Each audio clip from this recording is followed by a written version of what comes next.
from Barbara Little. Barbara started her National Park Service career as in a regional office as an archaeologist, and then moved to the National Register of Historic Places and National Historic Landmark Program in the Washington office. She worked in the archaeology program and then took on the task of creating the Cultural Resources Office of Interpretation and Education. Before all that, however, she had a formative experience as an intern with the Pennsylvania Historical and Museum Commission, where she not only learned hands-on museum skills, but also started the professional network that has been invaluable to her career. And it looks like you're taking over, Barbara. Very good. All right. Very good. Thank you. Thank you, Julie. Hi, everybody. And thanks to my colleagues who just spoke. I'm always really interested and re-energized when I hear my colleagues talk about their work, right? So we are in the same building and in the same programs, and it's far too rare that we have these kind of communications, so it's great. So one of the really lucky parts of your intern experience is to get these glimpses, right, into many different Park Service programs. So I'm going to give you some very quick glimpses into the work that we do in the Cultural Resource Office of Interpretation and Education. That is also in the Washington office, in Washington, D.C., although I had to laugh when Teresa said people think about archaeology as remote and dusty, because I'm feeling that way in telework. I feel remote and dusty. So here's a snapshot of where we are in the organization. You can see a schematic on the left, organizational chart of the National Park Service. The Cultural Resource Directorate, which is rimmed in green, is one of several under the Deputy Director of Operations. And then on the right-hand side, you'll see that's on top. There are several programs under it. I only put two, the Preservation Assistance Programs and the Park and National Heritage Area Programs. Each of those, in fact, everyone you've heard from today is under the Park and National Heritage Area Programs. There's several offices under there, and we serve both of those programs, but we are organizationally under the Park and National Heritage Area Program. So what do we do? You're going to see this image a bunch of times just to orient you and to remind you that there is a big website and you can go look, and there's a lot to explore. There's a lot of different things that keep us busy, right? Telling all American stories is our big umbrella catchphrase. And on that site, you'll find the Teaching with Historic Places, the Discover Our Shared Heritage travel itineraries, and youth programs. We have three big goals that unify everything we do. We provide meaningful work experience and build the cultural resource workforce. We weave the underrepresented stories into the national narrative. And we inspire stewardship and enjoyment of our nation's special places. So there's my repeating of the big image. We start with you, right? You already know some of what we do because you're here. Big shout out and thank you to Paloma for making all these programs work. So we are home to the Cultural Resources Diversity Internship Program, or CRDIP. You can't be in the Park Service if you don't have an acronym. And the National Council for Preservation Education Historic Preservation Internship, which is a mouthful, but we say NCPE. We have some fellowships with the American Conservation Experience, which also is our partner for CRDIP. And we have a pilot program of postdoctoral fellowships funded by the Andrew W. Mellon Foundation.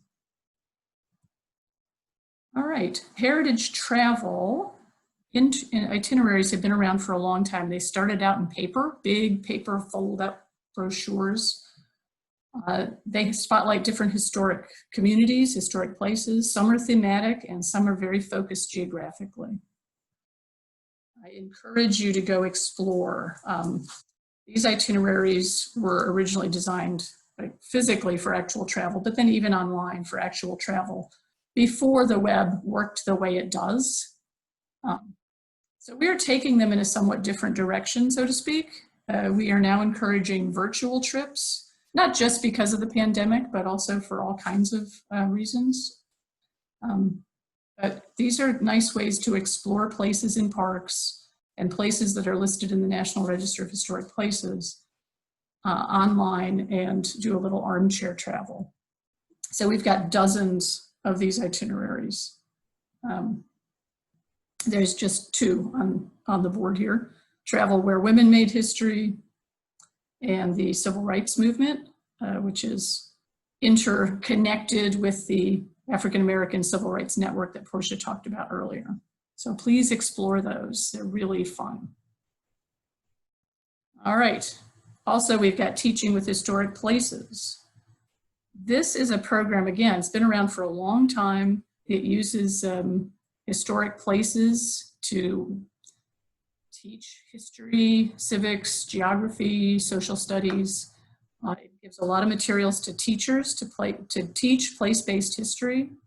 There's material for librarians on story times and suggestions for creating them. And teachers can find a lot of professional development tools and a lot of lesson plans. So this is a hodgepodgey kind of look at our lesson plans.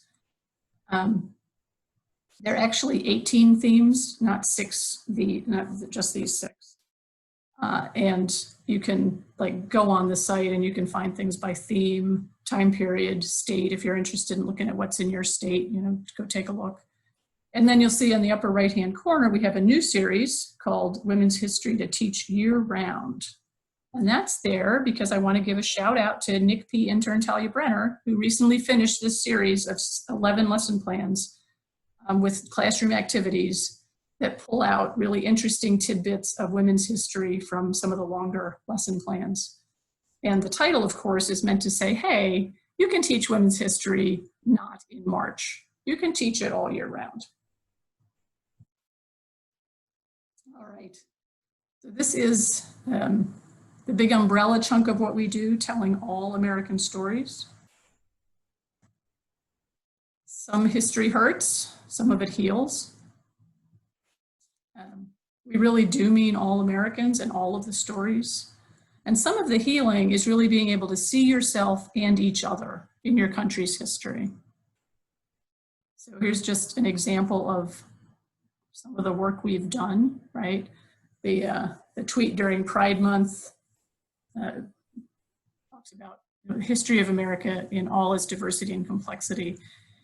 If you are interested in LGBTQ history in the United States, this theme study, which is 32 chapters long and only a sample, is a pretty extraordinary place to start.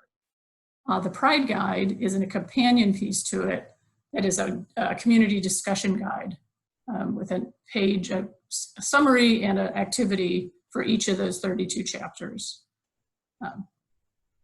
So there are good resources. And this is just to get a sort of a sense of how much is here, right? So we've got this sort of identity piece, who we are. There's a lot of stories here, right? Our struggles and triumphs. There's a lot of stories that bind us. And one of those big umbrella stories under the LGBTQ heritage, you'll see women's history. And that has been our focus for the last 2 years. We are focusing on all women all the time, and we're doing that because of the 19th Amendment centennial. So I've pulled out the drop down for 19th Amendment, which you see in the middle of the page. There's a boatload. If you're interested in biography and women, take a look at 20 Suffragists to Know for 2020. There is an essay series that is also an NPS handbook about women's access to the vote. There's a comparison of the 15th and 19th Amendments. There's a lot. 19th Amendment has really spurred an awful lot of really good history all across the Park Service because of the centennial commemoration. So the 1920 to 2020 is 100 years recognizing that the vote cannot be denied on the basis of sex. You probably are all aware that the amendment did not result in all women getting access to the ballot. There was some real race racial discrimination with that process. But it's a commemoration, and it gives us an opportunity to really talk about citizenship and the right to vote, and what does it mean to be a citizen? Who is the we and we the people, right? There's a lot to explore, so I invite you to explore. So I wanted to say a little bit about this third big goal, right? The inspired stewardship and enjoyment of our nation's special places. The Park Service from the earliest days has made the logical connection between relevance and stewardship. And I invite you to think about it this way. It's stewardship, but it's also sort of recognition of each other. So if I don't see myself in the nation's history, then I don't feel like I belong, right? And I certainly don't care about places or objects that have nothing to do with me. And if I don't see you in the nation's history, then I don't feel like you belong. And I have no reason to care about the places and objects vital to your sense of belonging. So it's essential, right? Our mission in the Office of Interpretation and Education is to provide the national context that helps people find themselves and each other in our parks and programs. So take a deeper dive into what we do. Give us a holler. I put my contact information. Paloma, I think you all know how to get in touch with. And Megan Springate is the national coordinator for the 19th. And please do be in touch and have an amazing summer. Barbara, that was great. Everything's been wonderful today, and very fruitful in terms of having an opportunity to delve much more deeply into a great deal more information if you so desire. And the way it's all been described is really fascinating. It makes me want to look at everything. Barbara, I guess a question that I have for you, it's my own question, is what's the next big commemoration that's going to drive some of the work of your particular office? What's on your horizon? Well, the big thing on the horizon is the semi-quincentennial, right? 250th of the US in 2026, which sounds a long time from now, but it's not, right? It is really right around the corner. There is a lot of work to do. And we have started planning and thinking across the Park Service, right? We're working on a strategic plan that's a service-wide plan. So I suspect that's going to be a big one.